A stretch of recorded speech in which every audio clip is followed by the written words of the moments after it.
Muốn cho người ta thay con đúng chặt tớ luôn nè nó bố tôi ra rồi có quả thế nè chặt tớ rồi đi cho tôi để cả hai quả thay đúng rồi thay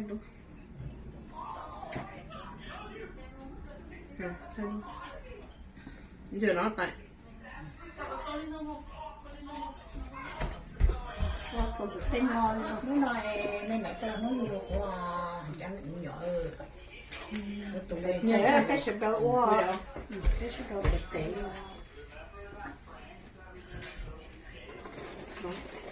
sao vậy ô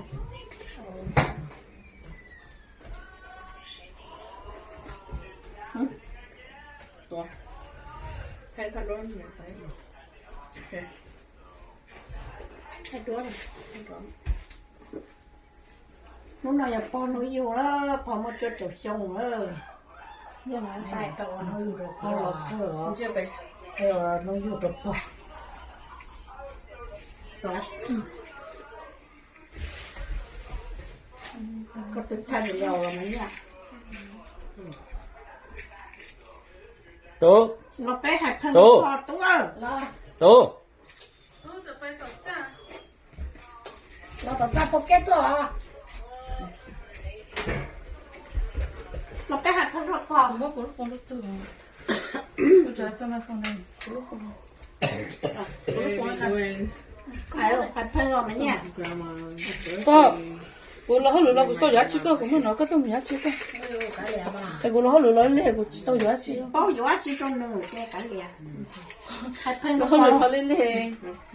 thế tôi mà hạt tú hạt phân là tú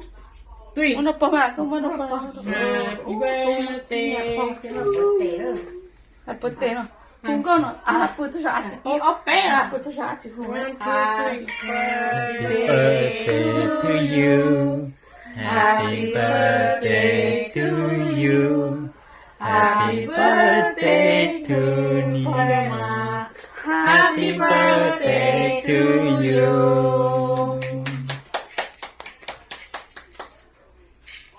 chúa rồi chúa là có nó ăn như xong nữa có nó ăn như xong bây giờ chỉ chụp co bây giờ bây giờ thì nó ở bên đùa chụp co ở đi rồi nó cho nó là ngày này tôi to quá mình để cho này tài đấy rồi chụp co có con nó ăn như xong thì nó ở bên đùa chỉ bây giờ chỉ chụp co thì không cơ nó ở bên đùa